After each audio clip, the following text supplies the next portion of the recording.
Hello বন্ধুরা, তো আজকে হয়েছে অষ্টমী। তো সবাইকে জানাই শুভ মহা অষ্টমীর শুভেচ্ছা। সবাই ভালো থাকুন, সুস্থ থাকুন। আর কালকে আমরা সপ্তমী দিন বেরিয়েছিলাম আগরতলা পূজা দেখতে। তো অনেক পূজা দেখলাম। আর এটা হয়েছে কি ক্লাব জানি, এটা আমার মনে নেই, কিন্তু মানে পুজোটা খুব সুন্দর হয়েছিল। আর এখানে আমরা লাইটিং দেখতে দেখতে হাঁটছিলাম। আর এটা হয়েছে গ্র্যান্ডিউস ক্লাব। খুব সুন্দর হয়েছে প্যান্ডেলটা।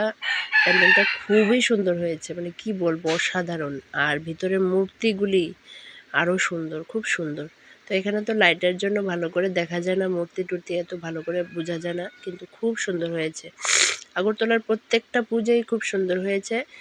আমার তো শরীরের অবস্থা খুব খারাপ, নাক দিয়ে মুখ দিয়ে কথাই মানে বের হচ্ছে না, নাক পুরা বদ্ধ।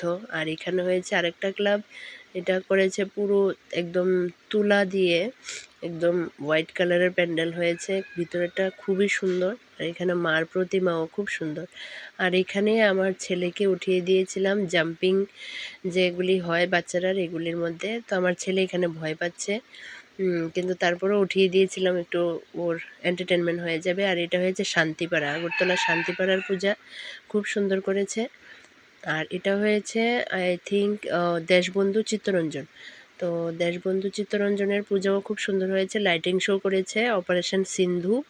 তো আমার তো দেখে খুব ভালো লেগেছে, কিন্তু একটাই, শরীরের অবস্থা খুব খারাপ। সারা রাত্র জেগে মানে অনিদ্রা থেকে এভাবে পূজা দেখা, আর তাও বাচ্চা নিয়ে, অসম্ভব ব্যাপার। তাও দেখেছি, কি করব, কিছু তো করার নেই। আর এখানে লাইটিং শো হচ্ছিল, আমরা দেখছিলাম, খুব ভালো লাগছিল। অপারেশন সিন্ধু থিম ওদের। তো ভিতরে মূর্তিও খুব সুন্দর হয়েছে। আর এটা হয়েছে আরেকটা ক্লাব, এমবিবি ক্লাব শায়দ, হ্যাঁ এমবিবি ক্লাব। আর এটা হয়েছে রাম ঠাকুর সংঘ, এটা করেছে এআই। আমাদের এখন রোবোটিক যা সিস্টেম আছে, এআই সিস্টেমের অনুযায়ী এই প্যান্ডেলের থিম। তো খুবই সুন্দর হয়েছে, এটাও খুব সুন্দর হয়েছে, ভিতরে মূর্তিও খুব সুন্দর। আর যে ভিড়াভিড়ি ছিল বন্ধুরা, কি বলবো, মানে ভিড়ের মানে মধ্যে গিয়ে আরও লাইন ধরে দাঁড়িয়ে পূজা দেখা অসম্ভব ব্যাপার।